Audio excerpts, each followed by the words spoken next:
hello everyone কি খবৰ আপোনালোকৰ আশা কৰো নিশ্চয় ভাল মোৰো ভালে আজি অন্য এটা ভিডিও লৈ আহিছো আৰু এই ভিডিওটো অকনমান বেলেগ মানে মোৰ যিখিনি ভিডিও আছে তাতকে অলপমান বেলেগ হয় এতিয়া সময় প্ৰায় 4:30 মান আশে-পাশে হৈছে এতিয়া মানে কি হৈছে বৰষুণো ডাৱৰীয়া আৰু মই স্কুলৰ পৰা আহিলো স্কুলৰ পৰা আহোতে মই এখন লাইব্ৰেৰীৰ পৰা স্কুল লাইব্ৰেৰীৰ পৰা এখন কিতাপ লৈ আহিছিলো আৰু কিতাপখনৰ নাম হৈছে বিজ্ঞান বিচিত্ৰা এই কিতাপখন পঢ়ি থাকোতে এটা বস্তু পালো আৰু যেটো বস্তু মোৰ এনেকুৱা লাগিল যে মই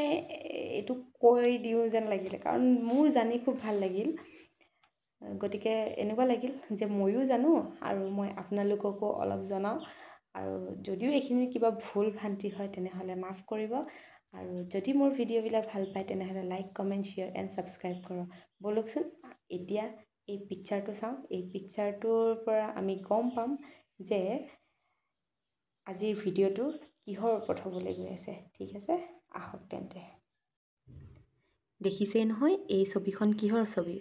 জেঠি হয় নহয় এতিয়া আপোনালোকৰ মনত এটা প্ৰশ্ন উদয় হয়নে জেঠিবোৰ যেতিয়া ওয়ালত বগাই থাকে তেতিয়া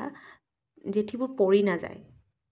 কিয় পৰি নাযায় আপোনালোকে জানে নে যেতিয়া বেৰত বগাই তেতিয়া কিন্তু পৰি নাযায়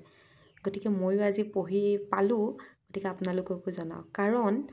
জেঠিৰ ঠেঙৰ পতাখন কোমল ছালেৰে গঠিত পেডৰ দৰে ঠেংখন বেৰত পেলোৱাৰ লগে লগে সামান্য চুচৰাই নিয়ে এনে কৰাৰ ফলতে পতাৰ তলছোৱা বায়ুশূন্য হৈ বেৰখনত আঠা লগাদি লাগি ধৰে সেইবাবে বেৰ বা সিলিঙত জেঠি বগালেও পৰি নাযায় আপোনালোকে ক'বচোন ভিডিওটো চাই কেনেকুৱা লাগিল আৰু আপোনালোকে আগতে এই বস্তুটোৰ বিষয়ে জানিছিল নে নাই কমেন্ট কৰি জনাব থ্যাংক ইউ